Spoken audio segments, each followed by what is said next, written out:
Okay, so today we're going to talk about multiplying mixed numbers.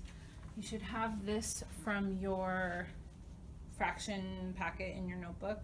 This is going to go on the left hand side of page 73, and then this anchor chart is going to go on the right hand side of page 73. Yeah. And so hopefully the review of area model kind of got your memory jogging, and I told you at the beginning of the year when we learned the area model that it would come back into play when we multiplied with fractions and when we multiplied with mixed numbers, and that's exactly what's happening. So that's why I showed you that little refresher, just so you know. And the reason why we use the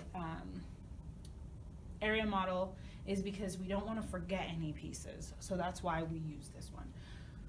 So I'm going to give you a problem and we are going to solve it. We have 3 2/3 multiplied by 5 3/4. So what we're going to do is we're going to break our mixed numbers into whole number and parts. So our whole number and our fraction, just like we would if we had a whole number and a decimal. So, or if we had like ones and tens, we would put it in expanded form. That's exactly what we're going to do here. We're going to draw a big area model.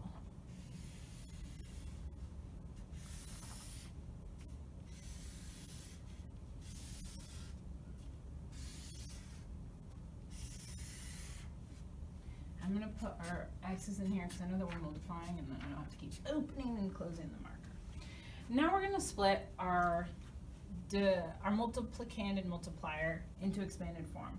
We're going to put 3 2/3 up top, and we're going to put 5 3/4 down here. Then we're going to write our baby problems, of which, if you remember, there are non-negotiables when we do area model.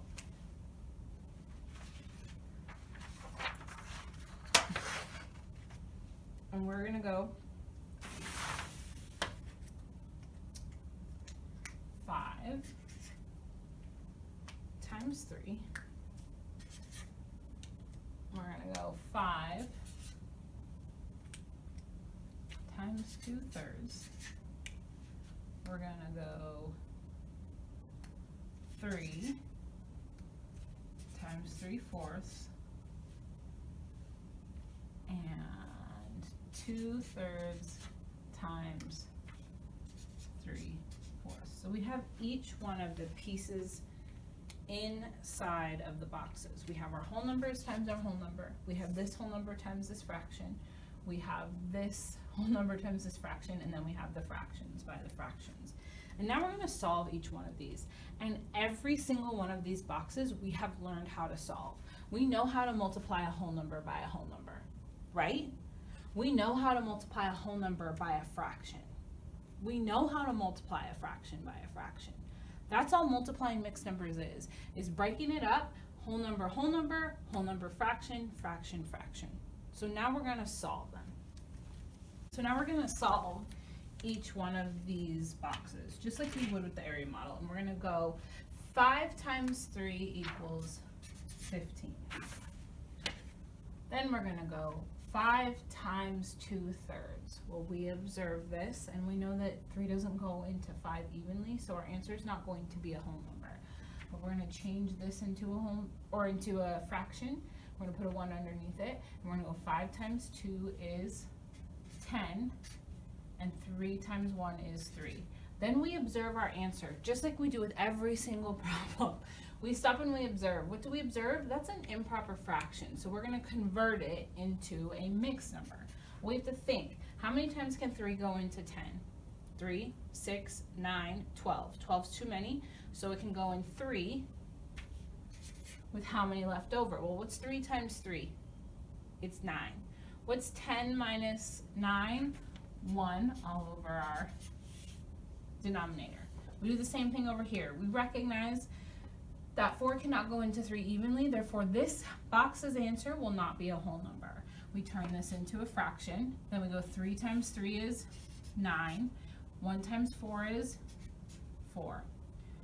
We observe that this is an improper fraction. We think, how many times can 4 go into 9? 4, 8, 12. 12 is too many, so we have 2.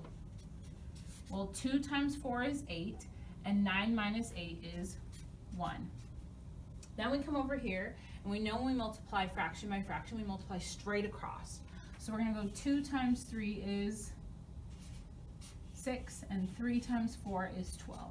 What do we observe about 6/12? I bet that we're noticing that 6/12 is a half, but I want you to think, and I want you to look at the rest of our problem. Would it benefit us to turn that into a half, to simplify it down to a half? We're going to add up all of these answers. Would it benefit us to turn this into a half? I'm going to say no.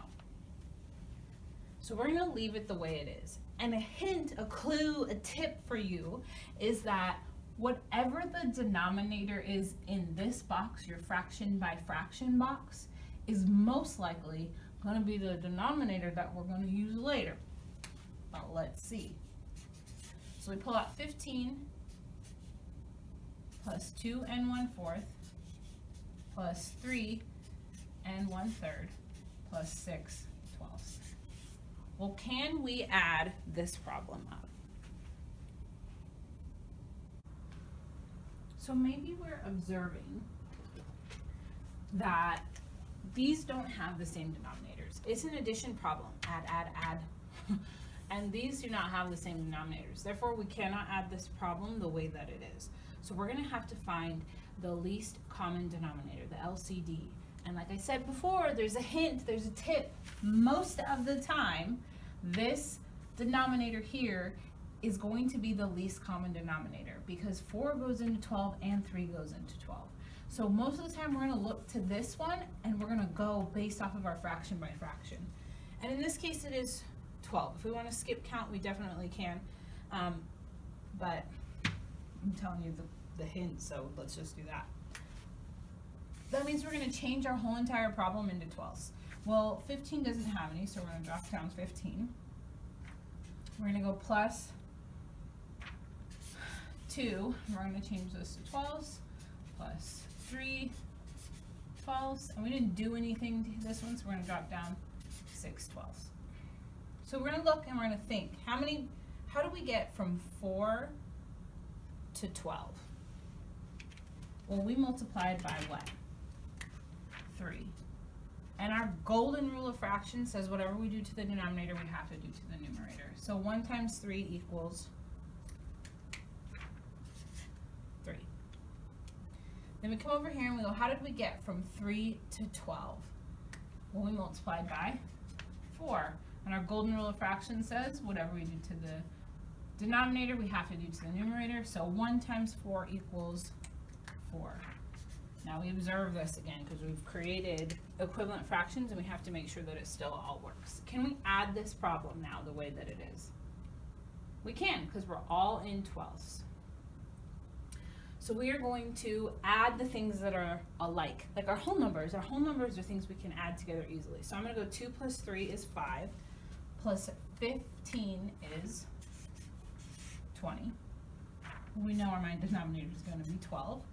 Because another golden rule of fractions is we don't add up our denominator, so we're not going to have 36. We're going to have 12. We're going to add up 4 plus 6 is 10. 10 plus 3 is 13. Now that we have an answer, we stop and we observe it. What do we observe? This fraction is a what kind of fraction? It's improper, and we cannot leave our answer with a mixed number and an improper fraction. So we're going to have to convert our improper fraction into a mixed number and then add it to our whole number. So we're going to drop down 20 because that's what we're going to add. And then we're going to convert this guy.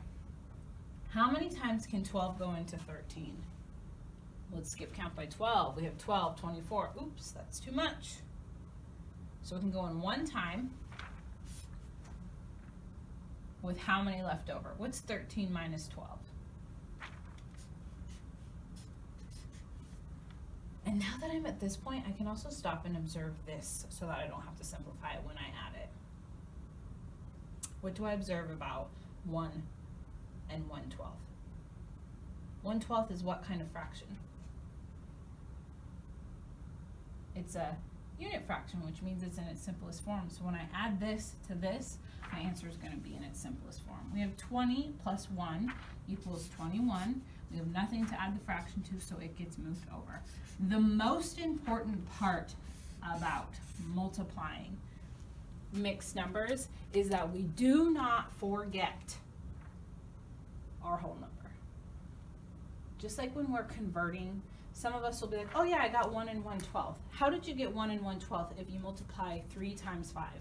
Our answer has to be at least somewhere near 15. Is 1 and 1/12 close to 15?